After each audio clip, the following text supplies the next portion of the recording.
All right, so in this video, we're going to continue with our exponential growth and decay modeling, and specifically, we're going to talk about half-life.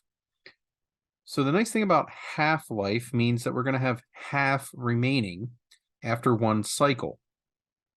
So this here says that the half-life of an element is 10 seconds.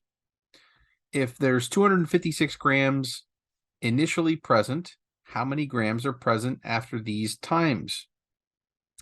So it says that the half-life is 10 seconds.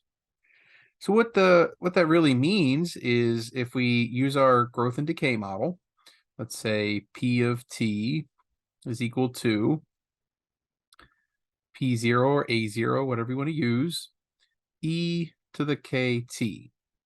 Now, if it's half left, that means that whatever we started with, P0, right, the new amount is 1/2 of that. So that occurs at 10 seconds, which means this is P of 10. So after 10 seconds, we can say that this is 1/2 P0, and that equals P0 e to the k times 10. So the nice thing is that we don't even have to know what the initial amount is. We can actually just go ahead and get our constant k from this. So let's divide by P0. So we have 1/2 equals, right, because our P0s cancel, and they do so on this side as well, e to the 10k. Now remember, we need to take the natural log of both sides. And I've done this so many times that I remember that the natural log of 1/2, I believe, is negative 0.692. So let me just double check myself here. And 693. So we can use that in our calculations. So natural log and e cancel. And so we have natural log of 1/2 equals 10k. Solving for k, we get natural log of 1/2 divided by 10. And I just said that this was 0.693 negative. Dividing by 10 just moves the decimal place one place to the left. So we get 0.693. Whoops. 9.3. There we go. So that is k. All right.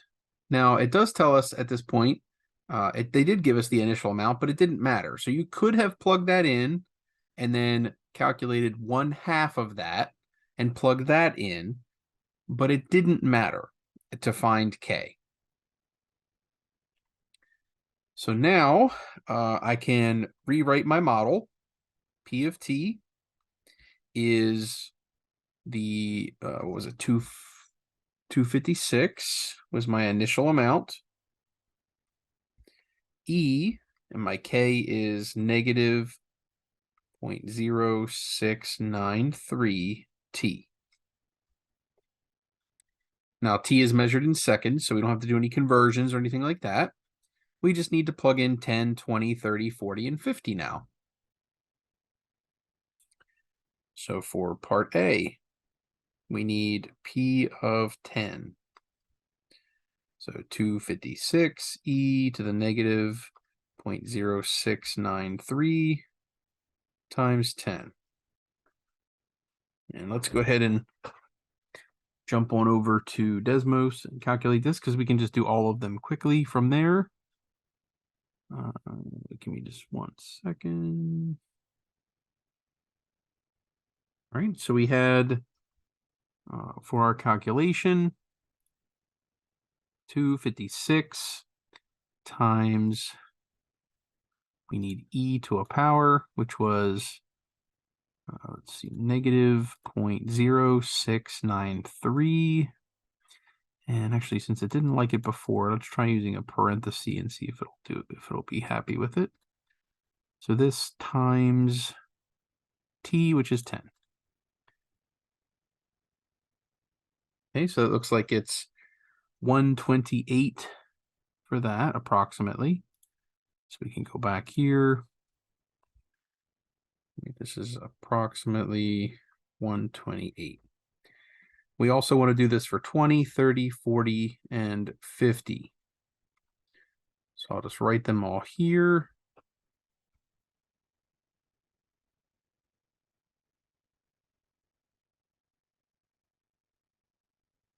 And realistically, I don't think you really need me to write all of these. Right, I'll just say P of 40 and P of 50. And let's see, let's try this. All right, so you should be able to see the Word document and Desmos here. We already did P of 10. I went ahead and put in 20 into the equation, and I get 64, approximately. I'm going to then change it to 30. I get 32. Hopefully you're seeing a pattern here and are catching the drift. I'm going to go on a limb, and I'm going to say, I think we're going to have 16 and 8 here. So I'll plug those in. This will be 40. And look at that, we get 16. And then if I plug in 50, I get 8. I guarantee you if I put in 60, I would get 4. Okay? So why is that the case? Well, if you look at the number, we started with 256. We cut that in half, got 128. Then cutting that in half, we get 64, and half again, 32, and so on. And that's because we are going up by 1 half-life for each one of these values, right? 10, 20, 30, 40, 50, they're all going up by 10 seconds. And the problem told us that the half-life of the object was 10 seconds. So that literally means we're cutting the amount we have in half every 10 seconds. All right, so I hope that was a good demonstration of half-life. Let's go ahead and move on to another example. This example is going to be a little different, right? We don't have anything here except for the decay rate, and it says per year. And we're asked for what is the half-life. So I think we want to use the same concept that we used before, where we said that 1/2 of the original is equal to how much we start with, e to the kt, and since k is 7.6%, we need to put that as a decimal, which means we move that decimal place 2 places. So that's 0.076 times t. Now let me just, right, in case we were confused where these things are coming from, remember we had P of t is P0 e to the kt. So half-life means P of t becomes 1/2 of the original P0. And so if I divide by P0 on both sides, these cancel. And I can jump right to 1/2 equals e to the 0.076 t. And again, we've done this multiple times. Take the natural log of both sides.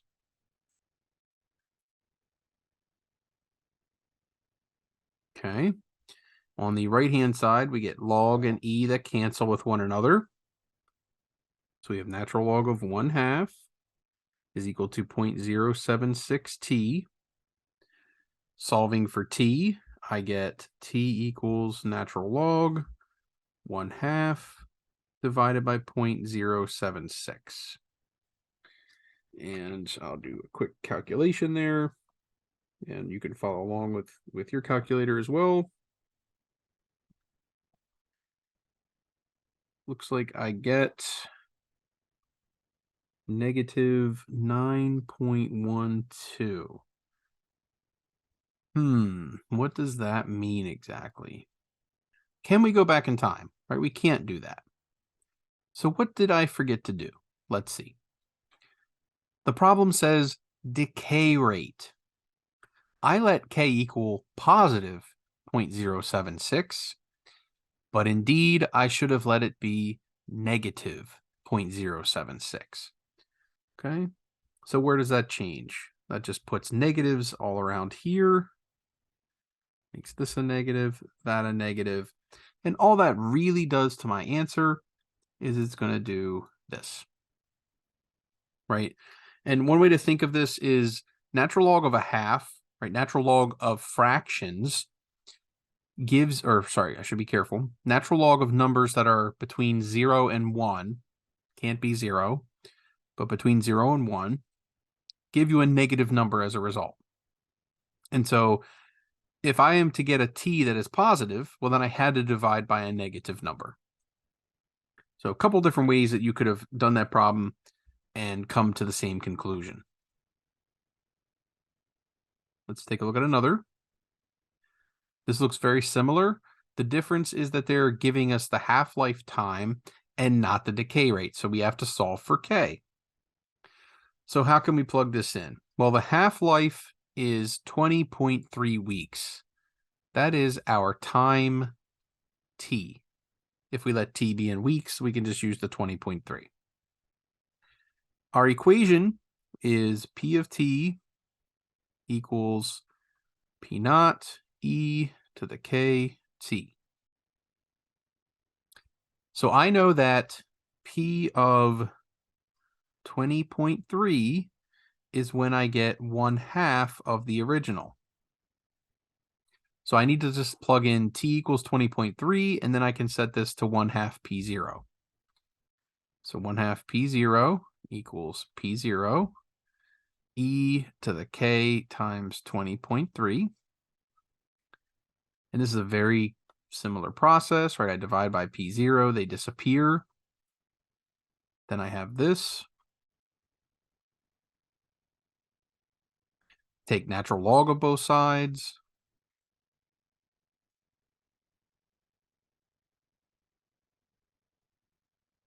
Then the natural log and the exponential cancel. Right, so I get natural log 1/2 is equal to 20.3K. To get K, I just would divide by 20.3. So K is natural log of 1/2 over 20.3. Now, before I calculate that, what should you expect, right? This says decay rate, so you should expect K to be negative. So if I do the natural log of 1/2 divided by 20.3, I get negative 0.0341. So the value of K here is negative 0.0341.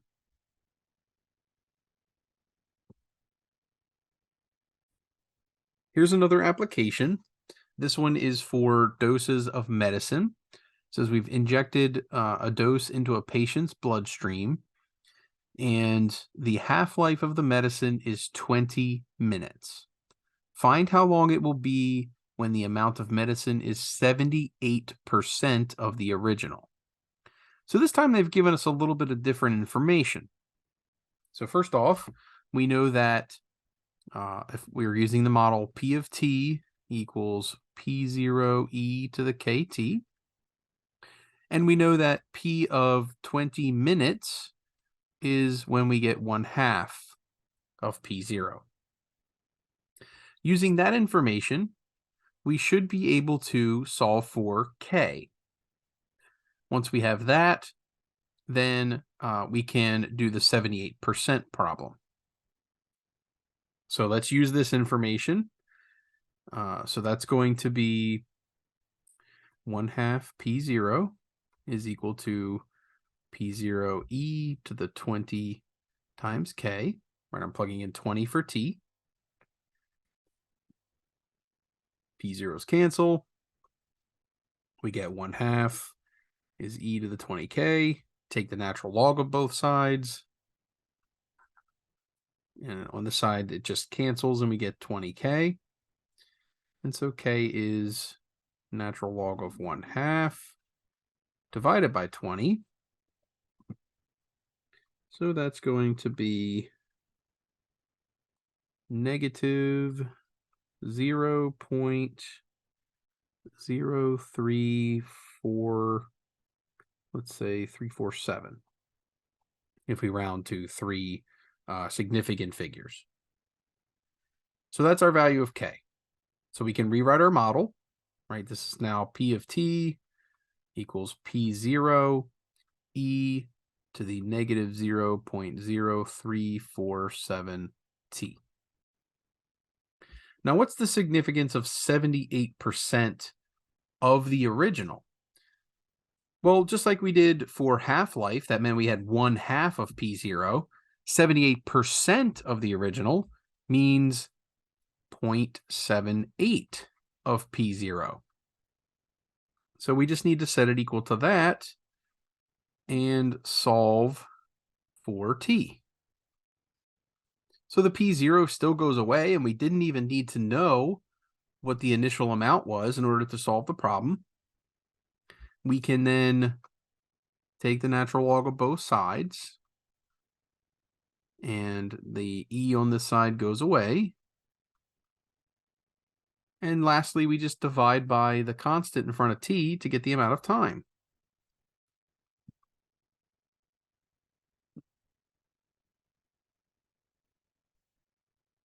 So the natural log of 0.78 divided by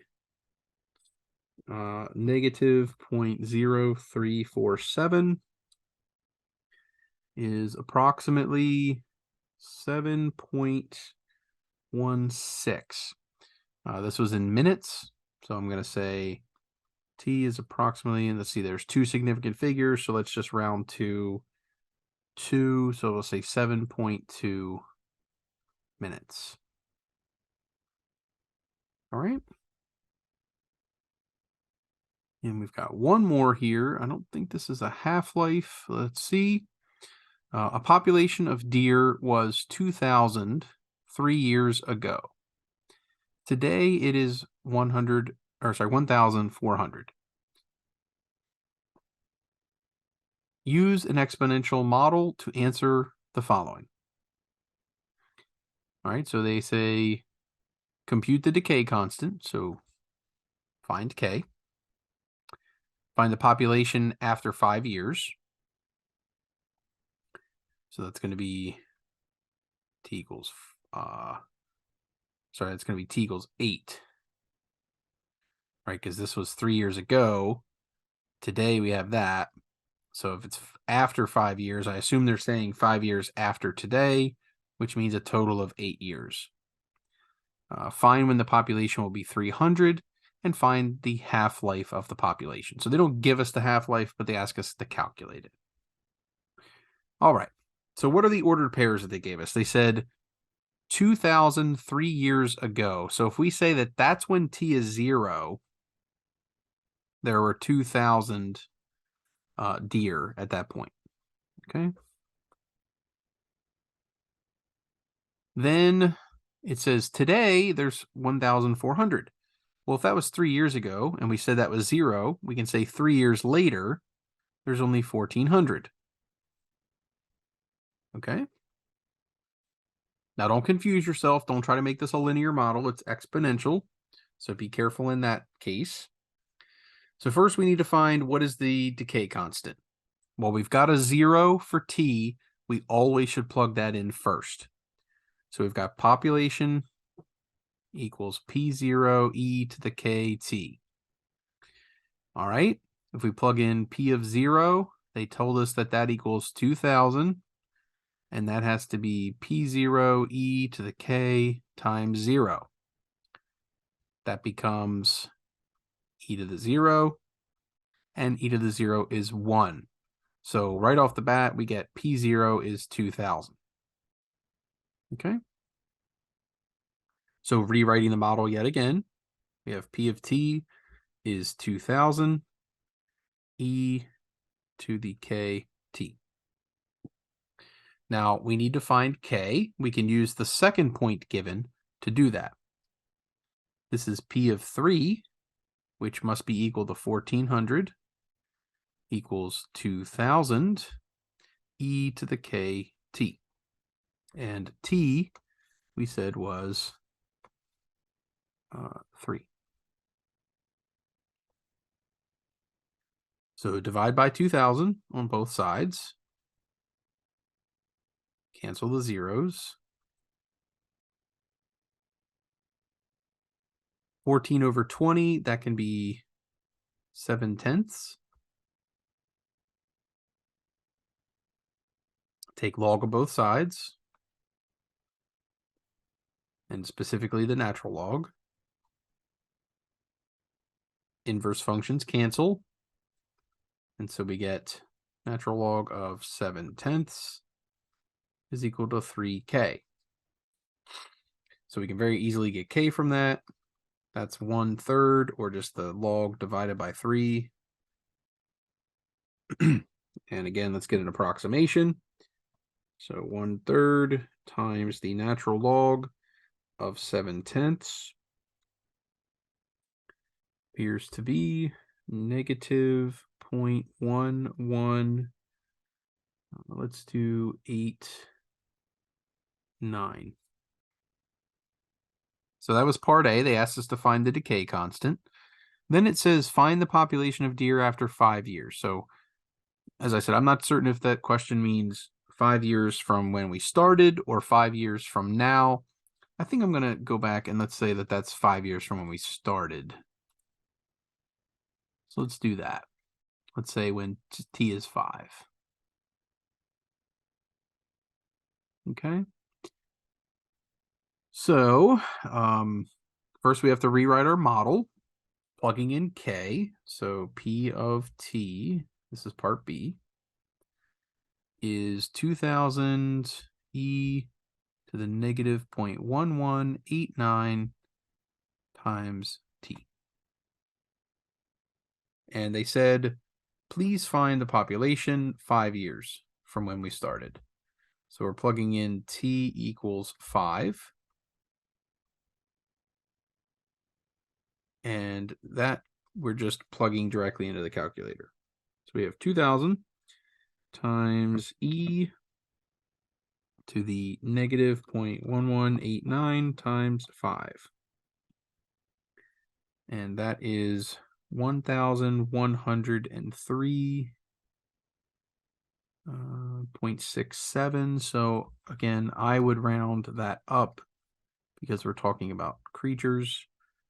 So I would say that's 1,104.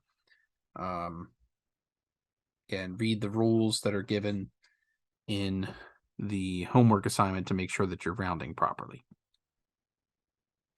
All right, so we found the decay constant. We found the population after 5 years. Find when the population will be 300 deer.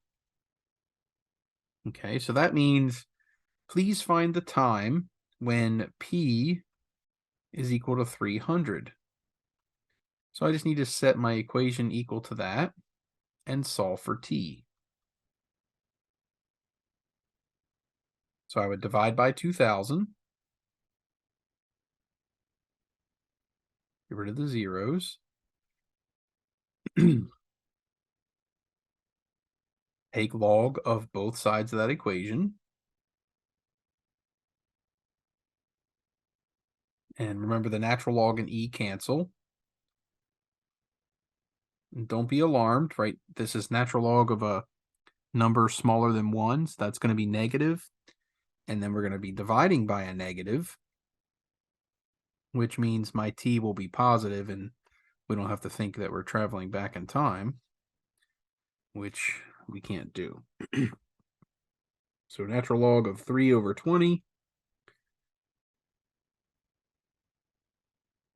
divided by negative 0.1189. That's approximately 16. It's 15.955. So I'm going to say that's approximately 16. And T was in years, right? So for part C, we would say 16 years. A little less than, but pretty close to 16 years. Last part of the problem says, find the half-life. So I want to know, when do I get half of my original? I originally started with 2,000, so half of that is 1,000. So I'll plug that in this case.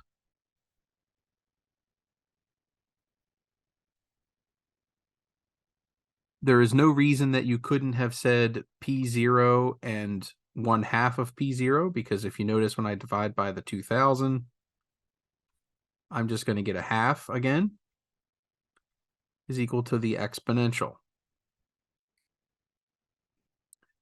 Then take natural log of both sides, and this side just becomes the exponent. And finally, solving for t, we have natural log of 1/2 divided by negative 0.1189.